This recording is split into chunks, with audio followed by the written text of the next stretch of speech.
Clips, clips. Alrighty, YouTube's another one of Kips Clips. So, yet again, over on my other channel tonight's not the Infowars Nightly News, the original, the OG baby, alternative look at the so-called alternative media. Skeptical, wearing the spectacles about the so-called skeptics and watching the motherfucking Watchmen, no matter who they claim to be. So welcome one and all. As I said, tonight's show is Mad Max Igan really mad? Well, again, we'll have a look at his latest clip that he's put out. He's under... he's under, I think 5G's attacking him. I think it's the direct energy weapons that... Anyway, we'll have a look at his latest episode, amongst other things. So a quick wee look at what's on tonight's show. The murky troll swamp, and I advise everybody to stay as far away from that as possible. You just end up stinking of shite. Trump to Trump, Trump, Trump. Everywhere the Twitter goes. Everywhere the jitter goes. Trump to Trump, Trump, Trump. What about Trump? Taxi for Chunky. Chunky Mark. He's his leader, his poster boy, his idol, the one and only Corduroy Corbyn. Is he still alive? Did he die of a heart attack or stroke or something? Is he still breathing?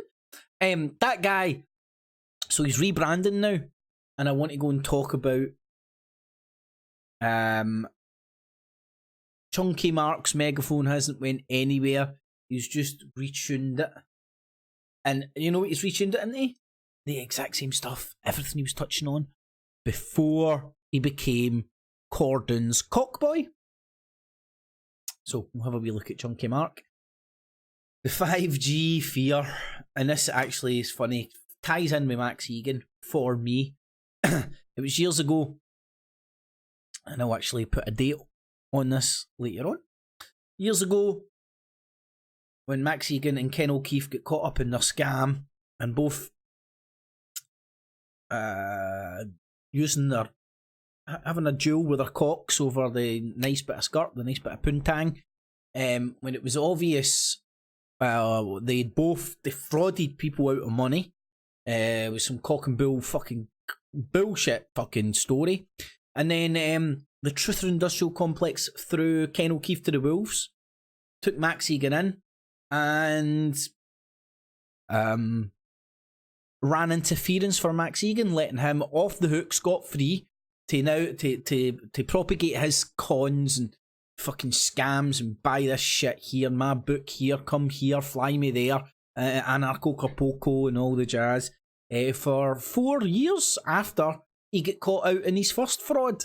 Now his brain's fried or something, or he's just rebranding or what have you, but we'll have a look at that later on.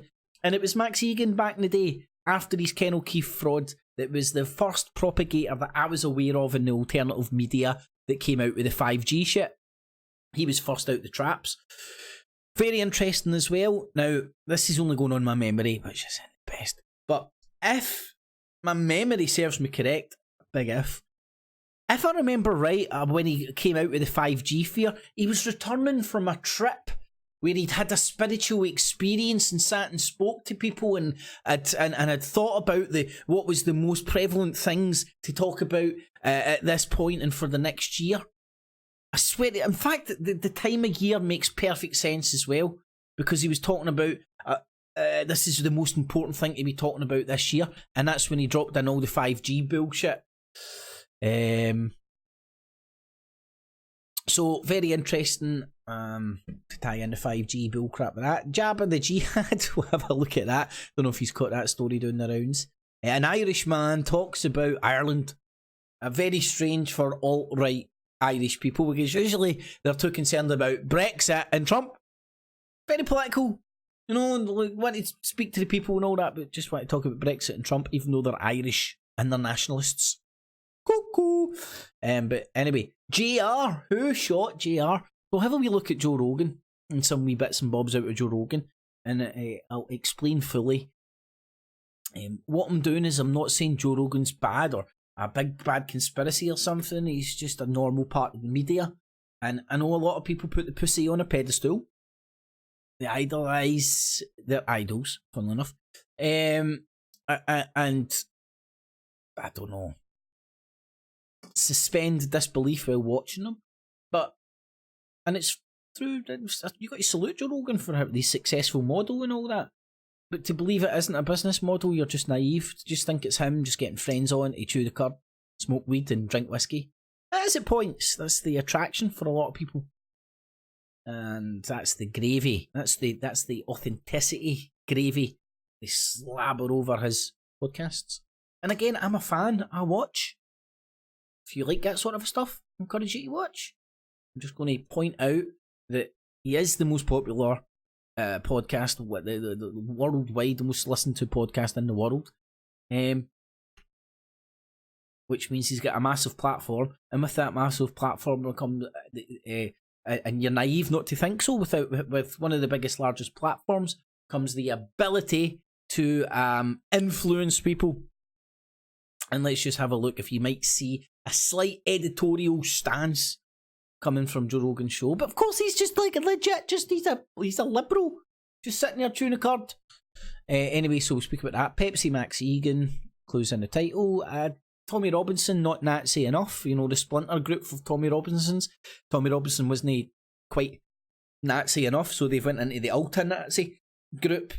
But no matter what, they've all been engaged on a political level and they've been nudged over to the right, just slightly, where Jim Dawson wants them. Tommy who on tour? Tommy's on tour in Denmark. He's getting awards for freedom of speech and no more Jews news. I wonder if you can cryptically think what will be his topic tonight. Whose crimes will he be exposing and uncovering through the power of investigating YouTubing? So tune in tonight. That's what will be on tonight's show. I will leave the link below. Make sure you thumbs it up, share it, friends, family, and foes. The show will kick off at 10 to 8 and I'll go live at 8 o'clock. Alrighty, BoobTubes. Hope to see you at 8 o'clock. Cheese. Cips,